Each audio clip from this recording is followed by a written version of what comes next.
It's nice to be involved in a very unique bit of history and exciting to be part of transforming it or repurposing it from an original, place of worship into an office space, but still very much retaining that historic fabric and restoring it, to make it available for another, hopefully 100 years.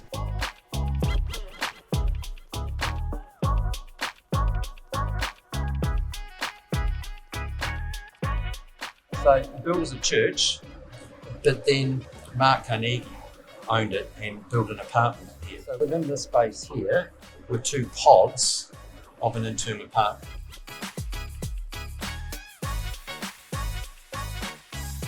There's effectively 4 tenancies in this building. There's the lower ground floor where the site offices are, and that's going to be an incubator space. That's tenancy 1. Then there's tenancy 2 here, which is this space, the mezzanine floor, and the grand hall. At this stage, the foundation will be occupying tenancies 1 and 2. And then there's 2 new tenancies, 2 new floors that are being built above the grand hall, brand new structure.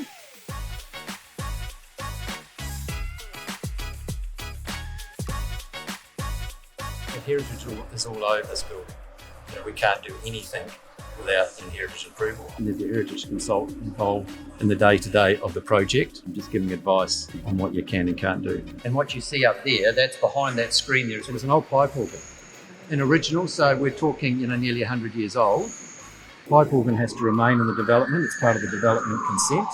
It has to be restored, and it has to be played 3 times a year as part of the condition of the consent. I do have a soft spot for pipe organs, and I'm so looking forward to seeing it restored and seeing it played, and keen to hear the acoustics in this auditorium space.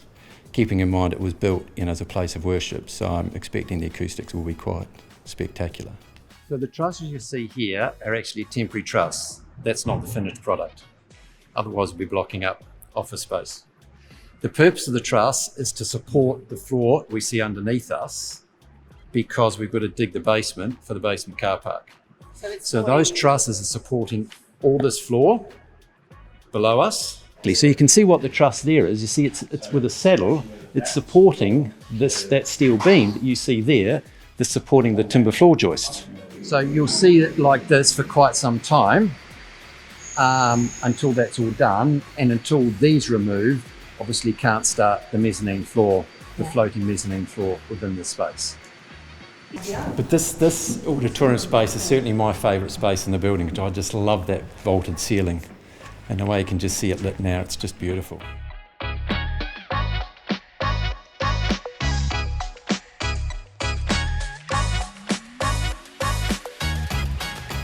The area we're standing at the moment, this is the new entrance lobby with your lift shaft and then stairs going up to the tenancies 3 and 4 above. So what you're seeing as you look down here is there's end of trip facilities. So end of trip facilities in terms of toilet and amenities and bike store. Staff come along the side there with their bicycle, come into the end of trip facilities, park their bike, have a shower and a wash, and then they can come into their office. So end of trip facilities along there, and then some male and female toilets further along. 2 lifts going in the building. One is the lift shaft we just spoke about, and then on the far side of the building there's a new external lift, external to the building, which is connecting the basement car park with the levels above. That's the blower for the pipe organ. So that's going to be reorientated, because that space is toilets. So that'll be relocated into a new spot. So you can see here, these are the bottom of the trusses. So these are the columns supporting those trusses above. So they've come down to a temporary foundation underneath here.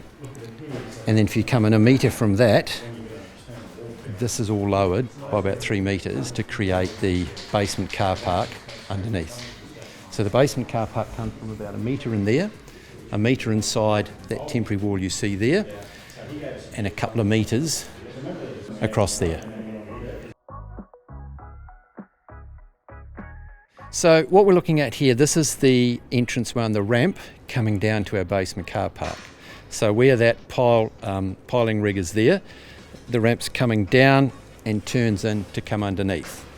Now, to create this ramp, we've had to put some paired foundations along the neighbour's boundary. You can just see some of those there. So they were bored, filled with concrete, and now can be excavated. This location here is roughly where the new external lift is going. So the external lift from the basement car park and coming up to connect each of the levels, the 4 levels, for getting tenants out from that window there. So there's a new door going in there, creating a Juliet balcony. That'll be a spot you can come out. Now that's the Ramsey floor, so that's the ground floor. And I think the intention is it'll be close to sort of a breakout area, kitchenette area, so you could certainly come out there and catch a bit of fresh air and a bit of sun. There is a requirement under development consent. City of Sydney Council require a piece of public art. We're at the moment just working through selecting an art consultant to assist and guide us through that process, determining an artist, something that will satisfy the City of Sydney Council. Our challenge is we must get the art commissioned, completed and installed before practical completion of the base build, so we're talking April next year.